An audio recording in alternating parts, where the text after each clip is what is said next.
अस्सलामुअलैकुम मेरी प्यारी सी यूट्यूब की फ़ैमिली, कैसे हैं आप सब लोग। उम्मीद करती हूँ ठीक होंगे। अल्हम्दुलिल्लाह हम भी बिल्कुल ठीक हैं। अल्लाह पाक आपको हमेशा हंसता मुस्कुराता फूलों के जैसा रखे। इस पर्दे से जो बहन भाई देख रहे हैं, हमारी सपोर्ट कर रहे हैं, अल्लाह पाक उनको हमेशा अपने हिफ्ज़ अमान में रखिए, खैर आफियत वाली लंबी ज़िंदगी अता करे। आमीन सुम्मा आमीन। ऐसे इसी ने एक दुआ के साथ अपने व्लॉग का करते हैं हम आगाज़। तो जी टाइम हो चुका है यहाँ पे सुबह सुबह का, और आज मेरी कुछ तबीयत सही नहीं थी तो सारी रात नींद ही नहीं आई। तो बस सुबह सुबह हस्बैंड ने बोला कि चलो थोड़ा सा वॉक करके आते हैं। फिर हस्बैंड ने रास्ते में से दही ले ली और दूध ले लिया कि चलें लस्सी बना लेंगे सुबह सुबह, तबीयत तो आपकी वैसे भी ठीक नहीं है। फिर वहाँ से हम चले गए फूफो और के घर बर्फ़ लेने के लिए उनसे। तो सुबह सुबह तकरीबन 6 बजे का टाइम था, नहीं पौने 6 बजे का टाइम था। तो मैंने कहा इस टाइम तो सो रहे होंगे, लेकिन यह है कि जब हम उनके दरवाज़े पे पहुँचे तो वो जाग रहे थे। तो हमने दरवाज़ा बजाया और फिर बर्फ़ लेकर आए और पूरा दिन गुजर गया ऐसे ही। बस तबीयत ही आजकल ऐसी रहती है, जब से ऑपरेशन हुआ है ना बिल्कुल भी ठीक नहीं रहती तबीयत। तो बस फिर लस्सी बनाई, उसके बाद नाश्ता वाश्ता, और बच्चियाँ सारी आई हुई थी काम पे। और उसके बाद जी आजकल रोज़ हर दूसरे दिन इतना कोई तूफ़ान आता है ना, इतनी आंधी आती है ना बहुत ज़्यादा। तो अब बस इनका टाइम हो चुका था पूरा। तो अभी तो थोड़ी सी यानी कि देर थी, लेकिन आंधी आई तो उन्होंने कहा कि बाजी आप चलें जल्दी से, हमें छोड़ कर आ जाएँ। तो आंधी में ही घर से जब निकले थे उस टाइम पे तो आंधी नहीं थी, लेकिन जब थोड़ा सा ही दूर आए तो इतना तेज़ तूफ़ान और इतनी आंधी, बड़ी ही मुश्किल से गए हम। तो बस रास्ता भी ऐसा ही है। तो बस बच्चे भी हंसी मजाक भी करते रहते हैं और इसी तरह से ही बस पूरा दिन गुजर जाता है कुछ इनको समझाने में सिखाने में। तो तकरीबन 4 लड़कियां हैं ये मेरे पास। बस ये भी बेचारी अपना यानी कि बस हर कोई इसीलिए मेहनत करता है कि थोड़े से पैसे और घर के हालात की वजह से ही मेहनत करता है। तो ये भी बच्चियाँ मेहनत कर रही हैं। तो माशाल्लाह से ये 4 बच्चियाँ जो मेरे पास सीखने आती हैं, काफ़ी सारा इनको सिखा दिया और काफ़ी माशाल्लाह से काफ़ी हद तक करती भी हैं काम।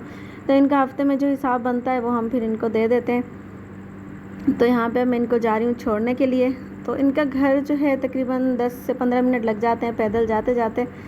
तो फिर मैं इनको इसलिए छोड़ के आ जाती हूँ क्योंकि बड़ी बड़ी बच्चियाँ हैं। सुबह तो ये आती हैं अपनी अम्मी के साथ या अपने भाई के साथ, कोई ना कोई इनको सुबह के टाइम छोड़ जाता है। और फिर शाम के टाइम ये मेरी रोज़ की रूटीन होती है कि मगरिब से थोड़ी देर पहले मैं इनको जाके छोड़ आती हूँ, इनके अंधेरा होने से पहले पहले ही मैं इनको छोड़ के आ जाती हूँ। तो बस इसी तरह से ही रोज़ गुजर जाता है। और माशाल्लाह से आहिस्ता आहिस्ता इंशाल्लाह ये काम सीख जाएंगी और अपने फिर घर में यानी कि अपने माँ बाप का सहारा, अपने हस्बैंड का या जो भी होगा उनका सहारा बनेंगी इंशाल्लाह। तो भाई तूफ़ान आंधियाँ तो आज इतनी आ रही है ना, आजकल बहुत आ रही है और इतना डर लगता है ना कि कभी कोई चीज़ गिर जाए या कुछ। ऐसे ऐसे मौसम में वैसे बाहर भी नहीं निकलना चाहिए, लेकिन बस हमारी मजबूरी थी, हम आधा रास्ता पहुंच चुके थे और फिर ये आंधी आई। तो बस फिर इनको मैंने बोला कि जल्दी जल्दी चलो, मैं जल्दी जल्दी से छोड़ के और आती हूँ। हवा और मट्टी इतनी थी कि आँखों में भी सारी मट्टी ही मट्टी जा रही थी और ये बच्ची हंसी मजाक करती हुई चल रही थी।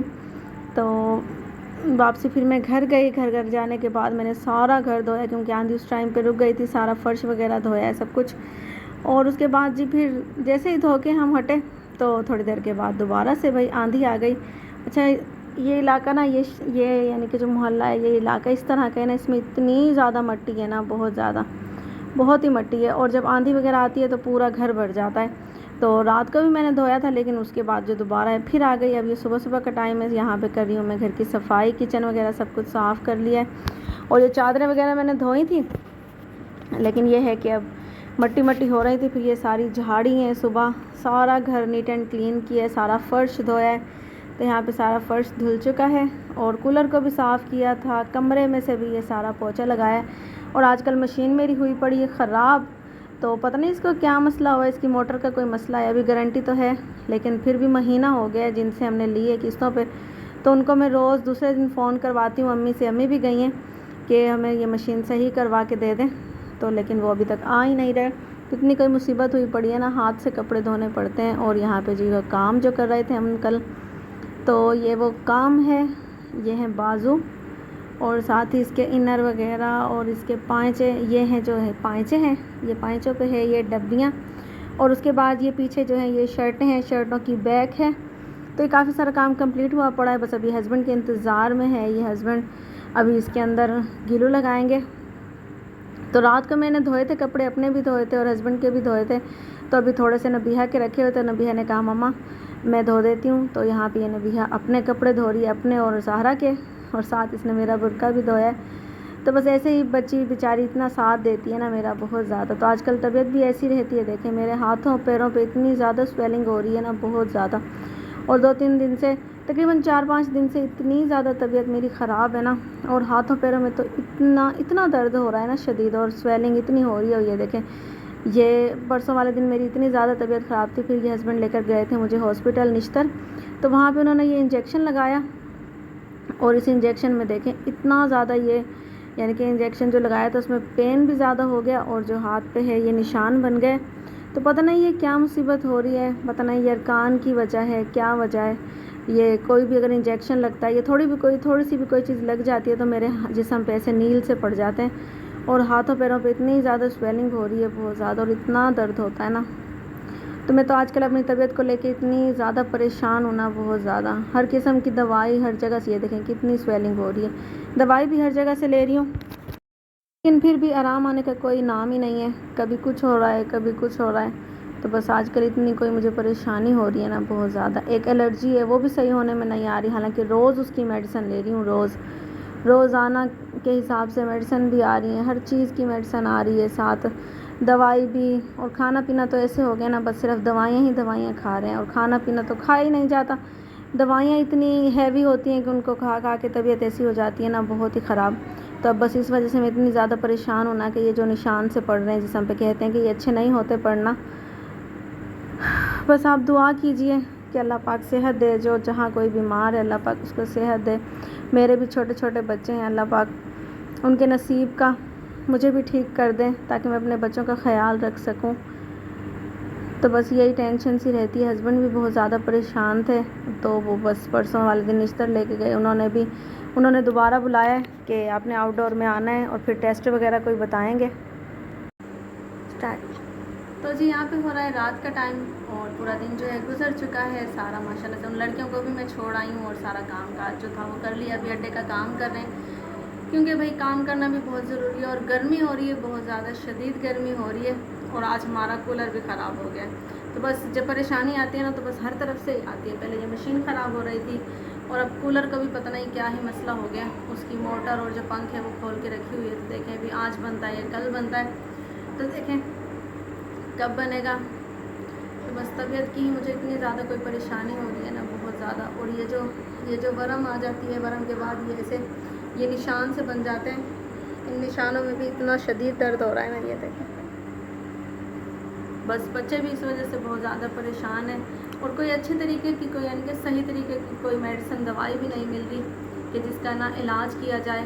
तो इसी वजह से बड़ी परेशानी हो रही है। अब इसका समझ नहीं आ रहा। डॉक्टर ने कहा है कि आप यूरिक एसिड का टेस्ट करवाएं। अभी पहले एक एलर्जी है, मैं उसकी मेडिसिन ले रही हूँ, फिर उसके बाद यार कान हो गए, उसकी भी मेडिसिन ले रही हूँ, और साथ के साथ फिर ये जो स्वेलिंग हो रही है उसकी भी। अब डॉक्टर्स ने बोला है कि आप यूरिक एसिड का टेस्ट करवाएं। तो बस मुझे तो यही समझ नहीं आती कि मैं किस किस चीज़ की दवाई खाऊंगी, किस चीज़ की नहीं खाऊंगी। बस दवाइयाँ खा खा के ना मैदा और तबीयत ऐसी हो जाती है कि ना खाना वगैरह तो खाना बहुत ही ज़्यादा मुश्किल हो जाता है। बस थोड़ा बहुत खाया जाता है, नहीं खाया जाता। तो और आप सबने दुआ करनी है मेरी मम्मा की तबीयत ठीक हो जाए।